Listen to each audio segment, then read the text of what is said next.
జీవాహారము అనే అనుదిన ఆధ్యాత్మిక కార్యక్రమానికి మీకు మా ప్రేమపూర్వక ఆహ్వానం.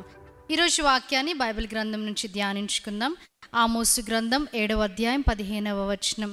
నా మందలను నేను కాచుకొనుచుండగా యెహోవా నన్ను పిలిచి, నీవు పోయి నా జనులకు ఇశ్రాయేలీయుల వారికి ప్రవచనము చెప్పుమని నాతో సెలవిచ్చెను.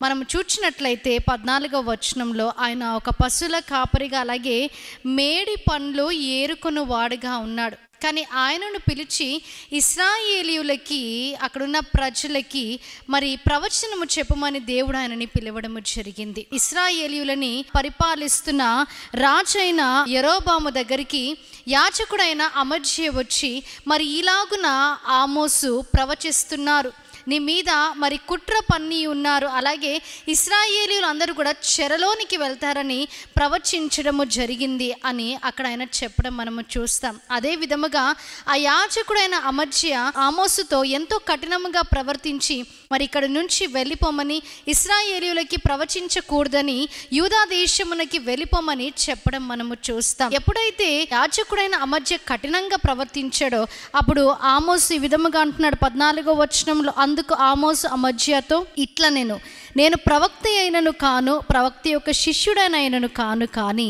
పశుల కాపరినై మేడి పండ్లు ఏరుకొని వాడను.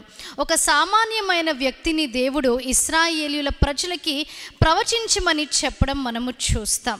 మన పరిస్థితులు కూడా ఎలా ఉన్నప్పటికీ మనము చాలాసార్లు ఏమనుకుంటామంటే, మేము బాగుగా చదువుకున్న వారమైతే దేవుడు మమ్మల్ని వాడుకుంటారేమో, లేదా చూడడానికి మేము చక్కగా ఉన్నట్లయితే దేవుడు వాడుకుంటారేమో అని అనుకుంటాం. కానీ ఇక్కడ మనం చూసినప్పుడు ఆమోసు ఒక పశువుల కాపరిగా ఉన్నాడు, అయినప్పటికీ దేవుడు ఆయనని ఎన్నుకొని ఉన్నాడు. మనము భక్తి కలిగిన వారమైతే దేవుడు ఖచ్చితంగా ఆయనకు పనికొచ్చే సాధనముగా మనల్ని వాడుకుంటాడు. యోహాను సువార్తలో మనం చూసినప్పుడు కూడా నతానియేలు మరి అంజూరపు చెట్టు కింద కూర్చుని ఉన్నప్పుడు దేవుడు ఆయనని పిలవడం మనము చూస్తాం. అలాగే జక్కయ్య మేడి చెట్టు ఎక్కినప్పటికీ దేవుడు ఆయనని చూచి ఉన్నాడు. మన పరిస్థితులు ఎలా ఉన్నప్పటికీ మనము నీతి కలిగి జీవించినట్లయితే, భక్తి కలిగి జీవించినట్లయితే దేవుడు మనని వాడుకునే దేవుడిగా ఉన్నాడు. ఆయన మనని పిలిచే దేవుడిగా ఉన్నాడు, మనని చూచే దేవుడిగా ఉన్నాడు. ఎలాగైతే ఆమోసు ఆయన ఒక సామాన్యమైన వ్యక్తి అయినప్పటికీ దేవుడు ఎలాగైతే ప్రవచించమని చెప్పి పంపించడం జరిగిందో, మనము కూడా భక్తి కలిగి జీవించినట్లయితే దేవుడు మనని కూడా ఆయనకు పనికొచ్చే సాధనముగా వాడుకుంటాడు. ఇటు వాక్య వర్తమానాన్ని దేవుడు మీ వినికిడిలో హృదయంలో భద్రపరిచి దీవించి ఆశీర్వదించునుగాక. ఆమేన్. ప్రార్థన చేసుకుందాం. అత్యున్నత సింహాసనముపై ఆసీనుడవై ఉన్న మా దేవా, మీకు స్తుతులు, స్తోత్రాలు, వందనాలు తండ్రి. దేవా, ఉదయకాల సమయమున వాక్యము ద్వారా మీరు మాట్లాడి ఉన్నారు. అవును తండ్రి, ఆమోసు ఒక సామాన్యమైన వ్యక్తిగా ఉన్నప్పటికీ తండ్రి మీరు ఆయనని పిలిచి ఉన్నారు. ఎందరైతే తండ్రి ఈరోజు వారికి కలిగి ఉన్న దాంట్లో అయ్యో మేము తక్కువ వారమని మరి ఎందరైతే అనుకుంటున్నారో తండ్రి, వాక్యము ద్వారా సూటిగా స్పష్టంగా మీరు మాట్లాడి ఉన్నారు. దేవా, అట్టి విధముగా ప్రతి ఒక్కరిని తండ్రి మీకు పనికొచ్చే పాత్రలుగా మీరే వారిని వాడుకోండి.